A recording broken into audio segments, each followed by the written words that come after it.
Part of the message that was there today was that we're not going to change the climate policies at 50-50 renewables. We're not going to change the climate policies about 45% emissions. However, the bright new green future is that coal will still be needed to dig up and send places where they melt down steel, and steel is then used in wind turbines.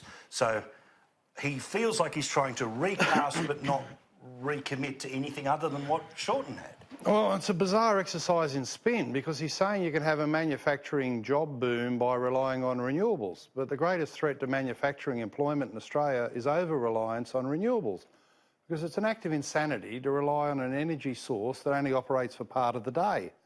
You see, these manufacturing concerns need 24-hour dispatchable baseload power, and renewables don't work when the wind's not blowing, when the sun's not shining, and the damage they cause to the grid. I mean, people are going to start to take these problems seriously. Recently, the market operator closed down or reduced by half the output of 2 of the solar farms in Western New South Wales, because these things surge so much power in the middle of the day, sunny day and the wind's blowing, and then nothing at night. So the surging in and out of the grid destabilises. It's the problem of curtailment.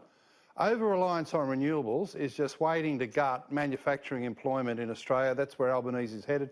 You can't solve these problems. The battery technology doesn't exist. The curtailment problem can't be resolved. And when they're halving the output of solar farms, we're talking about one of the greatest hoaxes on the Australian economy that we've ever seen. Well, when we're talking about that surging, here's an example of it. When I was in Alice Springs, a lot of people know that I love my motorsport. The previous Sunday, the Bathurst race had been on. Apparently about an hour into the race, there was citywide blackout. Why? Because of the surging that had happened, because of solar, and people were never able to see the end of that wonderful race. I said, look, I know a few drivers, I'll get them to go and reenact it for you if you'd like, in and around Alice, but I just think that the spin is so obvious here about the attempt to say we're not going to change any of our commitments, we're not going to pretend that the transition to those commitments costs money or has a deleterious effect either on the economy or the environment because of the technologies involved in all of that. Let's just pretend there are jobs in them farms. Well, Paul, firstly, it's great to see they're so concerned about climate change that the whole shadow cabinet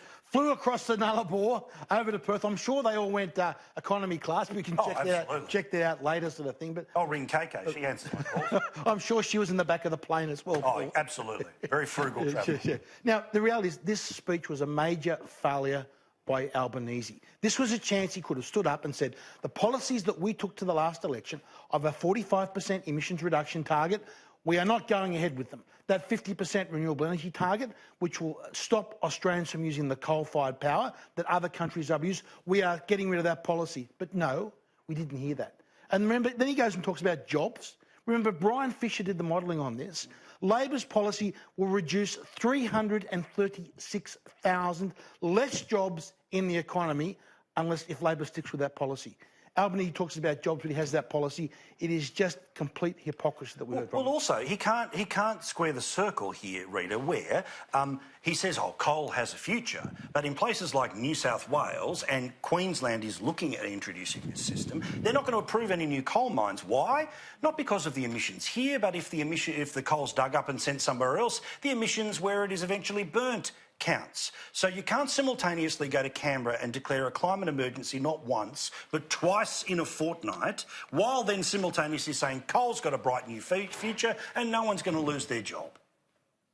Well, yeah, and we've already seen that in New South Wales with projects being rejected on that basis because of the impact they could have elsewhere in the world, and given our commitments to the climate the Paris Accord, that is been a reason given. I mean, it is mad, but let's just talk a minute about just what a monumental dud Albo has been. When he came to the job, there was just such jubilation amongst many Labor people, as down as they were about losing the unlosable election. They thought, you know, he should have always been leader. The people wanted him. He could have won that last election. And since then, they have just been in absolute disarray, in deep denial about why they were rejected by the Australian electorate. They have really not changed any of the key policies that have led to that defeat, and climate change being really a key part of that. They kept telling us this was the climate change election.